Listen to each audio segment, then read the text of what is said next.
kaka yo moto koki kopesa na bolingo véritable. Parce que chez Charles na ye protégeaka nga lokola lichombe na couveuse. Okomisi nga lokola rescapa naufrage titanique. Kolina na ya diama Gisele Umba Nana lobe yo mon amour. Télé fortifié de mon corps en cas de rechute. Alina kana bondela kailo kola bébé ya moi. Ekila monena pesa kinga ngumi ya suaye teo. Parce que nzoto na ye pete pete lokola na malemba. Kolina na ya diama Gisele Umba Nana troublé mon amour. Très chers amis, bonjour, bonsoir, ça dépend de Ernine Bokota la biso na Diamant Noir TV. Merci Nabino Ndenge Bozalaka wana pona kolanda moto mosali Nabino Gisele Umba. Tozana tongo alelo, tomoni élection les cas qui lobby les 30, lelo toza les 31 donc to ebité Kinshasa et la mukindenge nini mais toza quand même na nouvelle oyo papa na biso Mubaki a lobby et to bosanité tozana mec d'ici. To bengi na tongo to la musie po to na choix te to yeba makamu nini ndenge élection eleki réaction na bango ba résistant na tongo alelo eza nini to landaye bozala branché na Diamant Noir TV à suivre. Allô, bonjour mec d'ici, vraiment to continuer na ligne limbisa biso na tongo parce que makamambo ka foka rola muka. En tout cas bonjour na yo mec d'ici. Bonjour maman Diamant Noir Gisèle, la Jeanne d'Arc du Congo, femme de valeur. Merci beaucoup na tongo lelo nengo la musinga loza makamu susute ya makamu ekolo na biso ya mboka na biso. Donc on a ça intérêt pour la muka pour na peuple wana pour la muka. Makamu wana ngoka ya la muka na la muka. Ah. Tomoni penza mais makamboleki na Congo sikoyo élection lobi réaction na yo to ya bino ba résistant ezanini na tikeli yo pena maloba et pas na yo. En tout cas, en tant que résistant, tout le monde est combattant résistant. Nous avons celui qui a dit Makambo, il est combattant qui a été collabo, il est en sous, à ça n'a eu bien un Congolais, comme ça n'a eu Rwandais, Ougandais, Babylone, on va tout les avoir de son boca na makasi. Mais maman Gisèle, et là on a eu ça yo, na réaction na Makambo to les na Congo. C'est au monde va ventir au troubo na mboka wana. Babana théâtre wana kala. Il y a un moment où il est comme il est dans la députation nationale, il va postuler, il va comédie, il va commettre. L'artiste va avoir valeur, il va commettre, il va trahir le peuple, tout le monde va commettre ça. Donc, Makambo est dans le Congo, élection, na mboka to ganga, to lobe, to ganga, na peuple, na opposant à biso. Ba yebike, ndenge bazabongo, à moins que ezala. À moins que Zalake, Nzamba Salima, Nzambe Bena Sali, Yamakasi, que Moutoula Martin Fayou, le rôle de l'Obamon Abisso, moi, Moukel, l'Obamon Abisso, Abima, ou un changement à Moka en Ebosa. Mais ça, on a encore que, bah, opposant à Yébina Bango, Bakendakana, bah, occupant jamais l'élection. Occupant Bazo Laxano Menduki, Babasoda Bazo na bateau, Bazo qui est dans la gare centrale, na aéroport en Djiri, Bakiti na avion. Bino pour ça idem de ba okiba wasala pour se préparer à conséquence hein pour la se battre batwana pour les mboka na biso to na mboka musuté bazo linga ba ko boto na mboka wana bino okina ba élection population pe musuté on bokecho ya balo ba au peuple ndenge ni ozomo na ba bomo na ba ko sa biso pour machine à voter mboya ki ango hein tala niveau ya bosomba au Congo là zo courir na ngoti lelo. Mais biso lobi to mona ki côté mususu kombo ya Félix et bimité bazo mona Félix te côté mususu kombo ya Martin Fayulu bazo mona te mais nyonso wana eza faute na bango te poto monike makambo wana e wuti déjà et pas ya Corneille nanga oyo abongisa ki élection bien te ba bureau mususu ezaki ofunga mate voilà yango lo to moni yango wana. Mais maman Gisèle tangu kombo ya Félix ebimite côté musupe kombo ya Martin Fayulu ebimite yebisa ngai oyebike to na Congo za mobimba oyebike bato ba voter na Congo ezaka ndam même na Kinshasa il y avait des bureaux de vote oyo efungwamaki pete efungwami pete lelo oui bongo benga ngo sikoyo eza nini ozomona teke bato wana baokipa wana bazolakisa bango ke tozosala bino kanai tozolakisa bino ke awa élection kosalama te so tosala yango nga mpona mawa me tozosala yango me opposant bayebi bien okombo ya félix mate parce que kana ezoleka wana okombo ya martin fayulu ebima te na babiro de vote mosusu kana ezoleka wana bazosala yango na nko ti mpe bakoya kobimisela bino kaka shadari wana mpe na nko mpo baza na baprojet na bango bazosala nde bakobouleverse mboka mpona balkanisation ndenge moko yaki na 2011 papa Tshisekedi ndazwaki papa Tshisekedi azwaki me baproclame ka moto wana makasi oyo ekoyeya bato bakufaka donc bino baoposa yango bozolinga bato bakufa lisusu oyo yango tolobaki ke discours moko oyo Jean Pierre Bemba ngai ya kopesa bato awa oyo biso na toyoka te toyebi yango te donc aya na ye te ozomva naye kopesa bato baboyaki raison bongo sikoyo loba nani loba sisa bazomona yango bien élection ezosalama ya lokuta ya tricage ya la tricherie babilo de vote mosusu efongwami te kote mosusu yo moko outi oloba bango kombo Félix ebimi te kote mosusu kombo Martin Fayulu ebimi te mais Shadari bakombo na ezobima partout bakombo ba Shadari wana ezobima partout na bakampagne électorale oyo esalami na mboka wana tu bayebi te baosala bamakambo wana nyonso to élection kozala nango normal te me baninga babomisa pepe ebi kaka bakampagne apa bato kombe bakufi aisiko bayakekanga komba Shadari oyo Shadari président de la république ta bato bakosilika soki lelo sadek eza nanu wana te soki mpe baaméricain na babelge baya nanu wana te yeza oyo basoda wana balakisa bino bauti na babato ebele basoda ba rwandais wana oyo nde bakoboma bato boyebi yango bie ke élection ya mabe élection esalamaka nango te mpo kongo bande bandati lelo élection nano esalama te baélection crédible ependa epaisible nano esalama te élection nano esalama te ezalaka dictature banomaka nde baprésident kuna mama vraiment bongo sikoyo ndenge résultat ebimi nini po biso toyebi te wana tolamuki na ntongo tozozela ka dimanche to na semaine bakosalela biso eloko moko selon baanalyse ya mek d'ici yango naye koloba ya bino ke na bi peuple congolais il faut tokomake ndenge toyebi ke na bambula oyo tokomi nango na baside na ba 21e siècle oyo tokomi kokosa moto ekomi mpasi comprendre kokosa moto ekomi mpasi ata na balibala ata na makambo ya politique ata na makambo ya religieux ata na makambo nini baplateforme ene kokosa moto ekomi mpasi so ozokosa nga na koyeba ata na ye azokosa na koyeba ozokomprendre donc na moment oyo tokomi oyo il faut bayeba bango bapoliticien bango balider de l'opposition bayeba bango ntango bazolakisa bango minduki bango mpe fo basimba minduki epuis bayebi yango ke occupant basalaka na ye élection te bayebi yango bayebi yango très bien résultat oyo bakobimisela bino babimisa bino ka Shadari yo kazupe na ndenge eza wana ezata mosusu babimisi Fayulu amweke nde nalobai na ebandeli nzambe asala pena makasi amweke Corneille Nangaa wana azala akoma na yoka susi ya peuple azala mpe na susi ya mboka po ye mpe aza congolais mais mek d'ici na kato maloba muke mek d'ici po na kato maloba muke tomoni ke nga na moni na ba groupe nyonso oyo bakoti biso na WhatsApp na moni ba résultat mingi ebimi na bakote ebele bavote mingi Félix moto aza likolo mingi tomoni ke bapoint eza mingi epai ya bavoix eza mingi pardon bavoix eza mingi epai ya Félix mais epai ya Martin Fayulu aza deuxième donc Shadari kutu na moni ki aza soki na ndenge totali wana aza soki quatrième boy et puis to moni ndenge donc voilà to moni ke loko mwa malunga za wana na pekisa bino makamu na ye banda kala na pekisa bino makamu na ye banda kala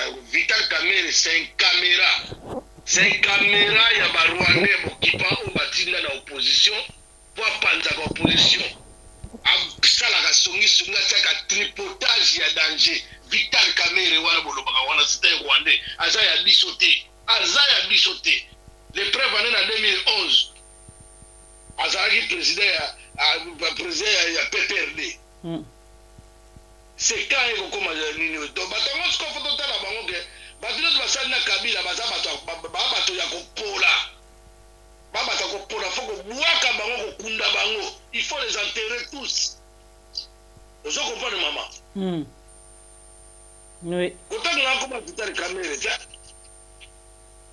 nasuka lelo journée zali le 31 décembre wana tozotiela bino bolanda ndenge elekaki na Congo et puis ndenge papa na biso mobaki alobi ye aboyaki déjà likambo wana alobaki élection oyo ezali nango bien normalité et que Félix ni Martin Fayulu oyo bakoye kobima ni Mokia mutu moko akokaki kobima te ya lobaki yango avant mais lelo toyebi te tozozela résultat j'espère que mwana moko ya Congo akobima na to souhaiter bino ba bonne chance oyo bino bozali ba candidat toyoka nini bokosala tozana mec d'ici d'un pays et vous allez diviser pour voter président ba député na bango na ba sénateur plus tard parti mosusu participer donc parti mosusu wana ezali écarté na gestion politique ya mboka ça s'appelle concrètement la balkanisation c'est ce que ça veut dire ezali makambo ya Ukraine na Crimée na Russie makambo ezosama na Crimée na Russie ezotala lisusu Ukraine te donc c'est ça la partition c'est ça la balkanisation. Mais pour tout ceux qui savent, si vous avez voté, nani, to tunika question à moi songi, au voté, to voté, te soko voté, au voté nani, pour tout dire.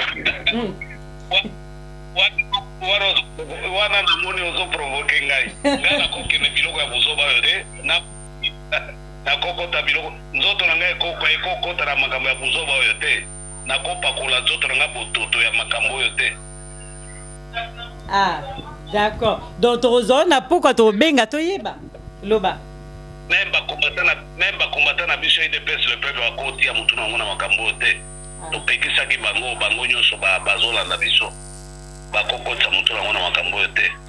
Ezali accompagnement ya Kabila tolobaka ya ngombala na mbala. Baza ko accompagner Kabila baza ko crédibiliser mascarade parce qu'il fallait bango baza na kati pozo mwa lukumu. Alors que ezalaki mabe tolobaka yango eza ko se vérifier po nini batia mutu na ngona po ni bakota na makambo wana botu na bango. En tout cas wana biso to retourna to Rolanda to retourna bango pourquoi bango ba bazolinga ba libérer mboka mais na ndenga boye moyen te po biso to andaki ton corner nanga lobaki vraiment to tika po te bi ke to zo tamingi te po na lelo. Alors qui bien que ma machine est comme les 22 na pourquoi pour pas bongisa ngo nyoso ezala na place à malamu e bongama po lelo les 30 problèmes et cause te soki tongo etani élection bandi directement na kimia nyoso tout mais to kamo lelo ndenge nini ekomi na ba désordre ya modèle oyo vraiment donc lokuta na ye 105 ou 106 000 machines ba yebisa biso te bazwa machine boni sur 105 000 bazwa combien de machines baloba yango te. Donc, surtout quand il y a l'heure de reporter l'élection du 23 au 30, va réduire le nombre de bureaux de vote. Et l'Ingi Koloba va réduire le nombre de bureaux de vote par rapport à la machine au Bazouaki. Donc, de Kinshasa, Bati, Balongoli, plus de 1000 bureaux de vote. 1000 bureaux de vote. Quand il s'agit à l'intérieur, vous en avez est-ce que vous avez surveillé? Donc, on a dit ça, il y a une élection. Il ne fallait pas que les Congolais cautionnent, accompagnent cette mascarade. Il fallait que les Congolais se retirer. C'était ça la solution. Bakosi bino candidat commun. Bakobimisa ngolo bia bazaki non opposition et perdre pour bazaki dispersé. Bazaki candidat ebele. Bien bibo bazo préparer yango wana. Alors que nous savons une élection transparente dans le Congo, personne ne peut voter Kabila ni Moutonaye. Sauf que l'élection est transparente. Donc, ce n'était pas la candidature unique aux communes.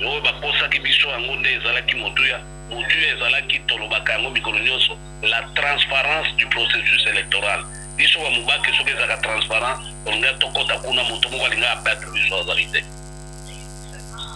Vraiment merci Maloba Souka siko pona ba Congolais bazolanda bino na libanda o baza partout okoyebisa bango mwani po mitema mapenza esuki bango. Mais parce qu'on ne mérite que les dirigeants que l'on a. Et les responsabilités na biso. Bino bozali kuna so 4 millions, 5 millions. Na yebisaka bino au mois de juillet, août, nazaki kuna na poto. Boyebisa ba famille na bino a vérité. Parce que awa ba opposants nyonso entre guillemets ce sont des gens qui émergent sur des fiches de paix de Kabila. Nayebisa bino boyisa bandeko na bino awa bapara na bino bakousin na bino comment faut-il se comporter. Omona kindenge bango nyonso bakena loyenge ekomi yo plein à plein yango wana eloko moko te. Et comme la foule n'a pas de raisonnement, c'est le leader qui trompe ou oriente la foule. Pour le cas d'espèce, c'était des tromperies. Les loyaux, les gens n'ont plus que leurs yeux pour pleurer. Bino kuna na poto, boko ba mosala ya koyebisa bandeko na bino awa. Boko ba mosala ya koyebisa bandeko nyonso awa. Parce que vous là-bas, vous pouvez parler, mais awa nani ya koloba. Motomo wa koloba awa te à l'échelle nationale et rester tranquille. Donc, des mosala ya ngwana faut continuer. Mais biso awa. Au cœur des enjeux. Donc, si ça nous mal, si ça nous Le Congo est au cœur des enjeux mondiaux immenses. Tala Kabila a Bengadi numéro 1 à l'Union européenne. Vous savez ce que ça veut dire? Ça veut dire quoi? Je vous nourris, je vous donne mon argent, je vous donne des carrés miniers et toute la richesse, et vous vous permettez de maintenir des sanctions sur moi. Kamata Yangoan. Quelle est la force de Kabila pour Bengana Moutouana? C'est une réponse d'un comportement na bango vis-à-vis na bao nyoso bazwa epai na ye. Ozomon. Ezali mawana ba hypocrite na bino kuna ba lâche. Oye bozala karawango kuna o ba autorité. Réponse yango wana. Mais biso ana poto tozana droit voter te biso ana poto balingi biso baba ba congolais tozana poto tozana droit voter te tant to mekato loba tant yo lobaki mingi balobaki zaki mutema mabe parce que yo zate yango moni oyoki baninga mutema mabe mais or lelo to biso lelo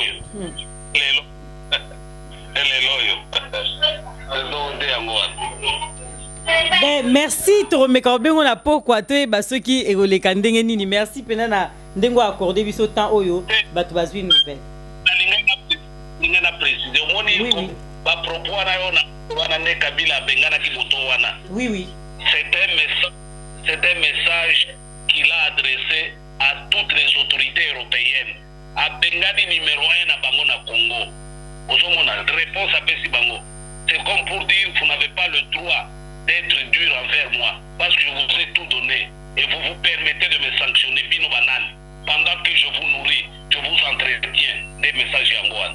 Alors imaginez-vous arrogance wana par rapport à ceux qui émargent sur ces fiches de pays. Ndenge moko.